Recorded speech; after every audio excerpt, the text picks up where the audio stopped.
Well, I'm joined now by one of the most senior politicians in the government, the Foreign Secretary Yvette Cooper, one of the great survivors in Labour politics, if you don't mind me saying so.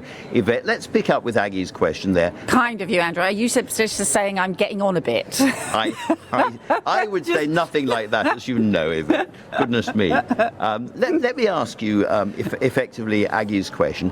Is this a new direction, a new tone from the Labour Party we're hearing at this conference?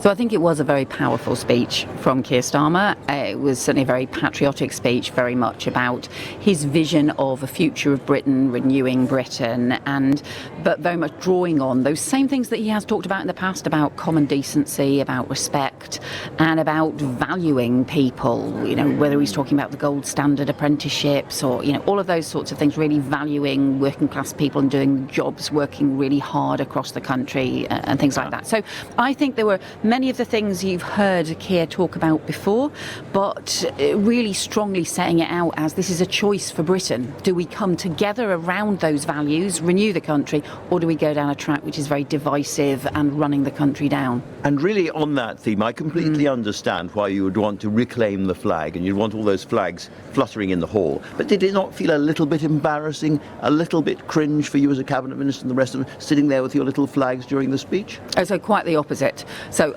we have. Liked it. I'm a big flag fan. So when we have a summer we have a summer barbecue every year, and we really put up, you know, the flags everywhere. We will have the Union Jack bunting, we'll have the St George's flags, we'll have the Yorkshire Rose flags. We've actually even got some Yorkshire tea bunting, but that is probably taking it a little bit too far. I'm going to send Emily Thornbury round to see you. Yeah, the flag. We've still got the Union Jack bunting still over our garden shed that we didn't manage to take down. But so I think it's a good way. And look, as Foreign Secretary, so much of what I do is about flying the flag abroad, literally, and that flag means something across the world. It means decency, it means fairness, it means playing by the rules, it means also being trusted partners on the diplomatic stage that also gets us investment back in the UK. So it means something. I am going to come on to your role as Foreign Secretary, as you would expect, for obvious reasons, in a moment. But just before I do, I think an awful lot of people at home listening to the speech would have been concerned, actually not just that speech, but earlier speeches, by the constant references to really hard decisions and difficult things ahead. Let me read you what the Prime Minister said. He said, talking of the path of renewal, he said, it's long, it's difficult, it requires decisions that are not cost-free or easy, decisions that will not always be comfortable for our party. What was he talking about? So we've already had to take difficult decisions, for example, switching funding from the aid budget to the defence budget because of the significant real security challenges that we now face, the global uncertainty, the issues whether it's around Ukraine and NATO and so on. That's in the past. There's more to come. Yeah, but those decisions are still being implemented. So there are always, difficult decisions. You've got to make choices in government, and sometimes I don't think people appreciate being told that anything and everything is possible and there's no difficult choices and it's all a sort of fantasy world. I think people want ministers to level with them about things. I get that. I just wondered whether it was a nod to the idea you're going to have to return to the welfare budget, which is growing and growing and growing, whether it's a nod to the fact you're going to have much, much tougher issues on migration and law coming ahead, those kinds of things. Well, so on some of the issues around the budget, obviously those are matters for the Chancellor. If you think about some of the migration issues that we've been talking about, we've already set out the way in which we need the stronger controls on legal migration, and also the stronger proposals we've set forward on the returns to France, for example, for illegal migration, so the boats, you're and not expanding expecting those. a further wave of changes to come? Well, some of the work I'd done as Home Secretary that Shabana's now taking forward was all about, for example, setting out new reforms to the asylum system. We set out some of those over the summer. We'll set out further ones in future. So those are the sorts of things we do need to do, but there is a difference. So whilst we think there are stronger controls that are needed, we need to deal with illegal migration, we need to increase returns, What we won't sign up to is this idea that people who have been living in the UK for decades, who have legal rights to be in the UK because of the way they've contributed and been part of, for example, working for our National Health Service, the law, shouldn't, paid their taxes, exactly, all of that. and they should You're be not gonna do that, suddenly returned and suddenly deported, which is what Reform have been putting forward. We that got is a that. big division. We got that message Yeah. loud and clear. One very final point on domestic policy, if you don't mind. The two-child benefit cap. There are reports tonight that that is going to be abolished in the budget. Would you be pleased if that was the case? So we're expecting a new child poverty task force to report shortly to set out some of the real serious issues we face, and obviously you wouldn't expect me to comment on anything in the budget, but you did hear strong words from the Prime Minister today about child poverty. It's a deeply divided issue in our country and we do need to tackle it. It's why we're doing free breakfast clubs and expanding free meals to do that as well. Well, let me turn to the big foreign affairs story of the day, which is, of course, what Donald Trump, his big new Gaza plan, he's described it as bold and intelligent. Is this a real plan, do you think? I think this is a very serious plan. We strongly support the US initiative to get an end to the war and suffering in Gaza. We need a ceasefire, we need the hostages released, and also the restoration of humanitarian aid. But this is only going to be possible if we've also got a proper plan for a just and lasting peace. So we've put forward proposals, Arab states have been putting forward proposals, we've been working with other countries all through the summer and certainly at the UN General Assembly last week. A lot of that work underway, and it's crucial, I think, that this plan is now supported and developed. A lot of work to do on it still, but this is a really important moment. Well, certainly the American president thinks so. Let's just hear him overnight talking about it. My plan calls for the creation of a new international oversight body, the Board of Peace, we call it, the Board of Peace, sort of a beautiful name, the board.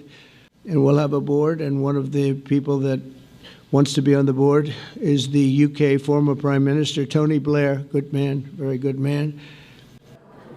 Do you understand what the former Prime Minister, Tony Blair, very good man, is going to do? So the President's just put forward this proposal. It's one of 20 points, is to have effectively an international oversight board that would then oversee actually the much more detailed work in Gaza, to have a transition, and that would be a transition to the Palestinian Authority. What the President's put forward, Tony Blair, as one of the people to be on it, and we're expecting it to also include others, leaders and ex-leaders. But a lot of these things are still being developed and still being worked through, and so that will be part of the negotiations, including with Arab states who've been very heavily involved, because it needs to have broad brush support. You would welcome Tony Blair's involvement? Well, look, he's somebody who's obviously been previously the Middle East envoy, and also, as you'll know, had a lot of work experience in the Good Friday Agreement as well. But we are expecting it to also involve other leaders and ex-leaders as part of it. As has been pointed out already, the record in the Middle East wasn't entirely unspotted. So we know that this whole process is going to need to involve a very broad range of people, and the most crucial thing is that this has widespread support, and that includes from the Arab states, who we've been working very closely with and having a lot of discussions with. Obviously we've got a set of proposals from President Trump, but it's really important those are now taken forward. Now, right at the moment, clearly the big question is how Hamas responds to it. They said they're going to look at it seriously, but isn't the case their real choice is sign this or annihilation? There's no military solution to this situation that works. There's none. And so when President Trump said he'll let the Israelis do what they have to do, which seemed to be, kill everybody, that is something that the British government would still resist. No, we don't. That's right. We don't believe there is any military solution that works. We think that will make things not only escalate the humanitarian crisis, but will also make it harder to get hostages released as well, and certainly won't deliver security for either Israelis or for Palestinians. Palestinians.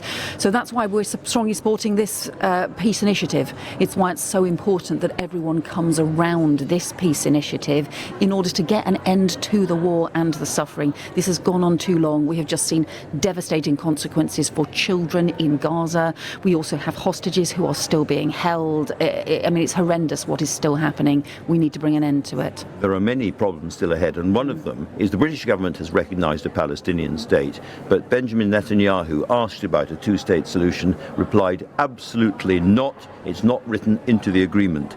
Given that, don't the Israelis have to move in a major way to let this happen? Well, the proposal set out, the plan set out by President Trump, does include statehood for Palestine is part of it, as referred to as part of it. We have recognised the state of Palestine. For a very long time, the UK government has talked about a two-state solution, but only recognised one state. That's changed now. We have made the historic decision to recognise the state of Palestine. And interestingly, I think it's that process around recognition is also what then helped to get the Arab League and Arab countries to then agree that Hamas must play no role in the future of Palestine or of Gaza. So these things have been part of contributing to where we've got to now. There is a long way to go, though. There is a long way to go. Any sign at all, any whisper of a suggestion of a hint that the Americans might be beginning to move on the question of statehood? Well, it is referred to in this 20-point plan. That is really important. That is a change. Some of the other things that are really important in it, that are things we've pushed for, is in returning to UN agencies being able to distribute aid in Gaza. That's incredibly important. The current aid distribution is not working and is really damaging. So there's a series of things, recognising the role for the Palestinian Authority. I was going to also ask you very about important. that, because they would Yeah. move in and effectively, eventually, take over control of Gaza as well. Do you think the Palestinian Authority is in a position, is capable of doing that kind of role at the moment? Well, it needs further reforms, and I've spoken to President Abbas on the Palestinian Authority about the reforms that are needed. We know that there's a lot of work there still to do and a lot of work being done with them, and so that's why there are transitional arrangements being proposed for Gaza while those reforms take place on the Palestinian Authority. But the really important thing is Palestine needs to be run by Palestinians, not by Hamas. Everyone has agreed they must play no role, but it does need to be run by Palestinians.